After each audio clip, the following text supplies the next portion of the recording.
Bonjour, aujourd'hui je vous retrouve pour explorer avec vous l'énergie du 9 d'épée, arcane mineur du tarot, que je retrouve très souvent dans les tirages où j'ai une personne dépressive.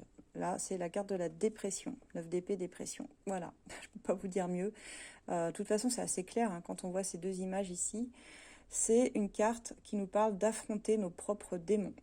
Il y a une frustration qui se dégage de cette carte. Cette femme, elle est malheureuse. Il y en a une qui pleure, l'autre qui croise ses bras sur elle. Il y a même ici la chouette là sur le côté qui aimerait l'aider, hein, mais elle ne le laisse pas rentrer pour l'aider en fait. Donc là, c'est quand on est vraiment pris, submergé par une problématique, mais qui nous frustre énormément.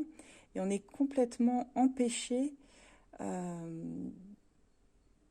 de bouger, on n'arrive plus à réfléchir correctement, on est vraiment dans la déprime. Et c'est tout ce qui nous maintient aussi dans le mental. Hein. Là, c'est la carte des cauchemars. Cette femme, on voit, elle est tracassée par des problèmes qui ont l'air tellement graves qu'elle n'arrive même pas à dormir, en fait. On voit cet oreiller là, mais elle ne dort pas. Sur la carte de droite, elle ne dort pas non plus, elle n'y arrive pas. Donc c'est quelque chose qui vient vous tourmenter, surtout la nuit, à force de réfléchir finalement, parce qu'on est dans un excès de mental dans le 9 d'épée. Trop de réflexion tue la réflexion.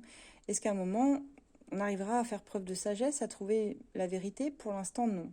Pour l'instant, on est seul et enfermé sur nous-mêmes. Ça peut faire penser un peu à l'ermite, d'ailleurs, cette carte, dans son aspect vraiment le plus triste, je dirais. C'est quelqu'un qui a besoin de réconfort et de sagesse. C'est pas très loin, parce que là, on a toujours, ici on a les corbeaux pas loin, mais ici on a la chouette, il y a toujours quelqu'un pas très loin qui pourrait la réconforter. Mais on ne le voit pas, ça. On est en train de se faire énormément de soucis et pour une raison ou une autre, on doit traverser cela seul. Et je dirais qu'il y a certains chemins qui se font seuls. Donc on est souvent dans cette carte préoccupé par des questions qui amènent d'autres questions. Et même si ce serait plus facile d'obtenir de l'aide, de demander l'appui dont on a besoin, de permettre à quelqu'un de nous aider, de nous réconforter, on ne le fait pas. Donc voilà, ça nous parle de ça. Carte d'angoisse, d'insomnie, de déprime, de peur, de doute, d'inquiétude. Tout ce qui nous affecte en fait. Quand vous l'avez en blocage, donc comme ça, ou à l'envers, enfin en position de blocage, ça veut dire méfiez-vous quand même de votre tendance à vous isoler du reste du monde. Peut-être que vous avez l'impression d'être seul, ou alors vous êtes peut-être trop fier pour demander de l'aide aussi. Et pourtant, vous n'êtes pas seul. Votre fierté risque de vous coûter plus cher en fait que vous ne le soupçonnez. Il vaut mieux demander de l'aide dans ces moments-là et ne pas rester seul justement, pour pas que ça s'aggrave en gros.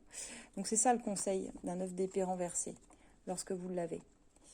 Voilà, pour ce qui était du 9 d'épée, on va passer au 10 maintenant. On va arriver sur la fin du cycle des épées. À tout de suite.